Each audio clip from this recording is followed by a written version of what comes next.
nous sommes un start-up deep tech basé à Grenoble et on est en train de développer une éolienne aéroportée. Le système de 100 kW, il va être gonflé à l'hélium.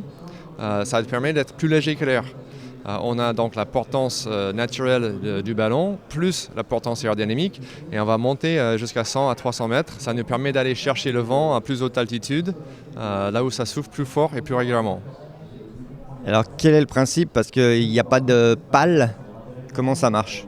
Donc c'est deux ballons cylindriques qui sont entraînés en rotation et avec l'effet Magnus on génère une forte traction aérodynamique et ça nous permet de balayer le ciel avec le vent et on capte 2 fois plus d'énergie dans l'année par rapport à un éolien classique.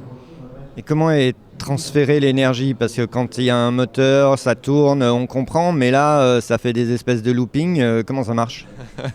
On va tirer sur un treuil qui est dans la station solaire. C'est ce déroulement de treuil qui va faire travailler le générateur et créer cette énergie électrique. Comme lorsqu'on est dans une salle de sport et qu'on tire sur une ficelle avec un volant d'inertie? Oui, exactement. On pourrait dire que c'est un peu un yo-yo. Et pour faire marcher un yo-yo, il faut balancer. C'est l'énergie du vent qui va le tirer. Après, on va le ramener à son point de départ. Et nous, on contrôle la vitesse de rotation de nos cylindres, ce qui nous permet de gérer la forte traction aérodynamique. Donc, il y a une forte traction pour la phase de déroulement où on a la génération d'énergie électrique et on réduit la vitesse de rotation pour pouvoir minimiser la force pour le ramener à son point de départ avant d'inverser et refaire l'autre partie de notre cycle de 8. C'est presque de la low-tech. Ouais, c'est une deep tech, low tech. En fait, on utilise des technologies sur étagère. Et donc, un vrai avantage, c'est qu'on a un conteneur qui est facilement transportable. On l'installe sur site. On n'a pas besoin d'une fondation en béton. Donc, on utilise 20 fois moins de matières premières par rapport à un éolien classique.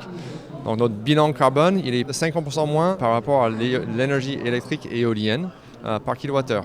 Quand est-ce qu'on va voir tout ça en action? Aujourd'hui, on a notre petit prototype de 1 kW qui vole régulièrement. Dans un an, on aura notre système de 3 kW qui va démontrer tous les aspects de notre technologie. Et dans 3 ans, on aura le 100 kW commercialisé, prêt à livrer.